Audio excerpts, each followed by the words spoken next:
सुप्रभात बच्चों, तुम सबका हिंदी कक्षा में स्वागत है। आज हम लोग पढ़ेंगे पार्ट 5, चिट्ठियों की अनूठी दुनिया।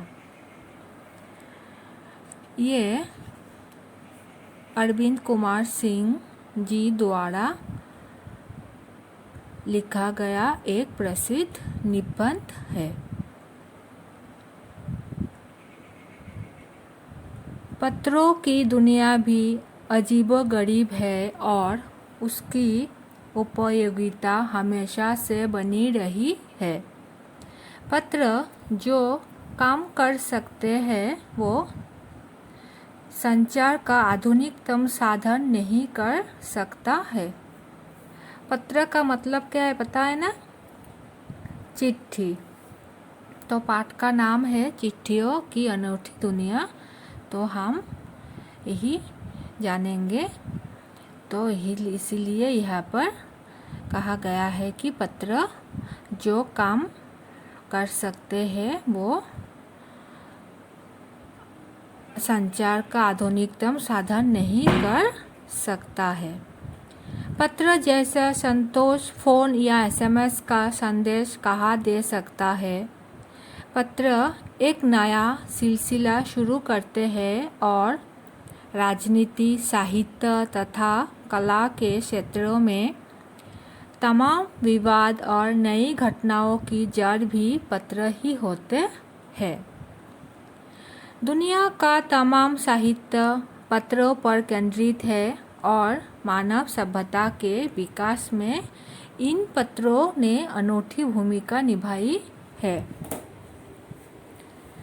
पत्रों का भाव सब जगह एक सा है, भले ही उसका नाम अलग अलग हो। पत्रों को उर्दू में खत, संस्कृत में पत्र, कन्नड़ में कागज, तेलुगु में उत्तरम, जाबू और लेख तथा तमिल में कविता कहा जाता है। पत्र यादों को सहज कर रखते हैं, इसमें किसी को कोई संदेह नहीं है।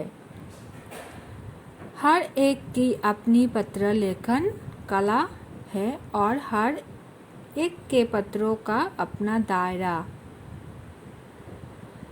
तो मैंने जैसे पहले ही पाठ के शुरू में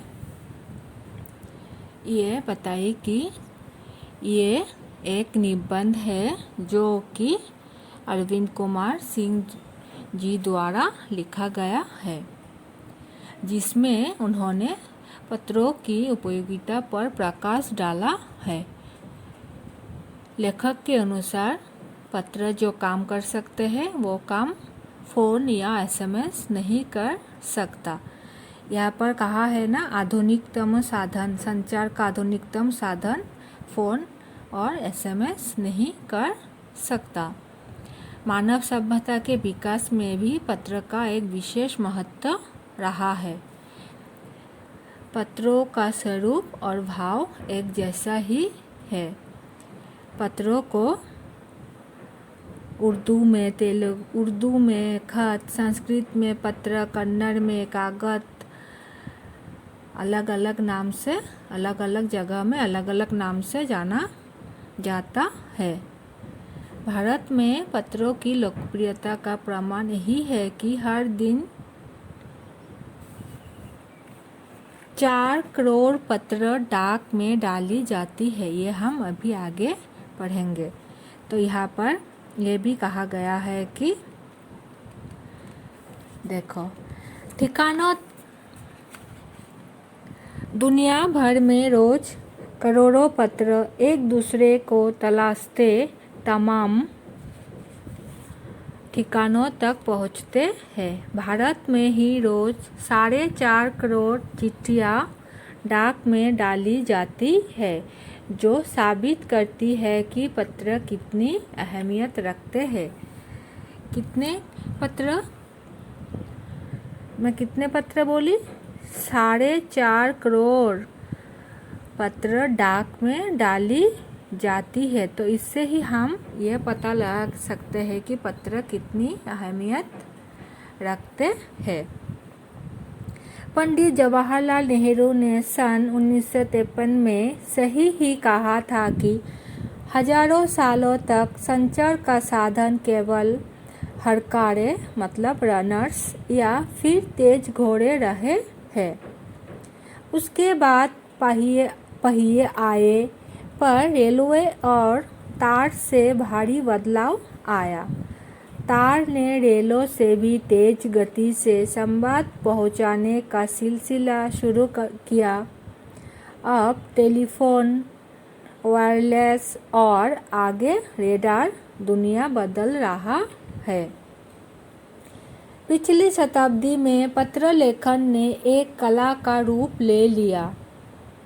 डाक व्यवस्था के सुधार के साथ पत्रों को सही दिशा देने के लिए विशेष प्रयास किए गए।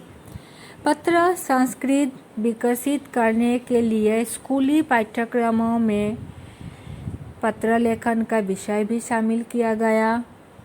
भारत ही नहीं, दुनिया के कई देशों में ये प्रयास चले और विश्व डाक संघ ने अपनी ओर से भी काफ़ी प्रयास किए।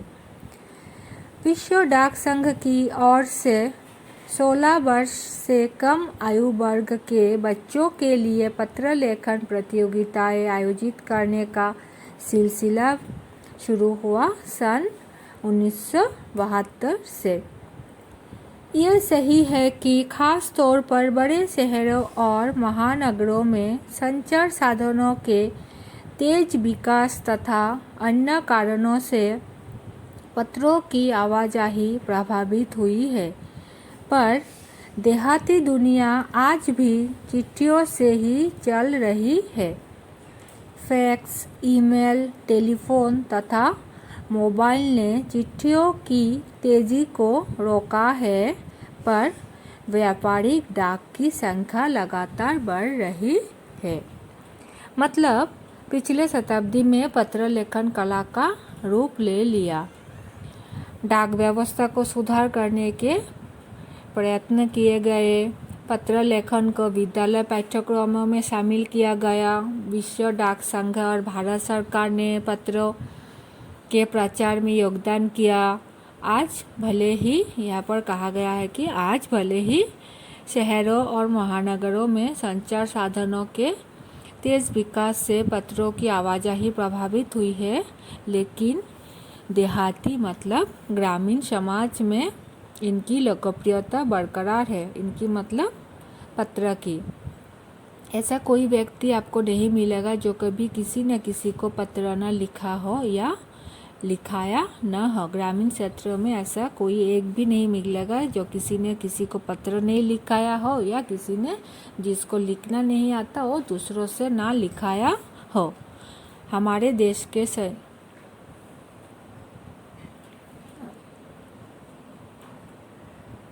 तो बच्चों, मैं आज इतने तक ही समाप्त करती हूँ। आगे का पाठ हम लोग अगले कक्षा में जानेंगे। धन्यवाद।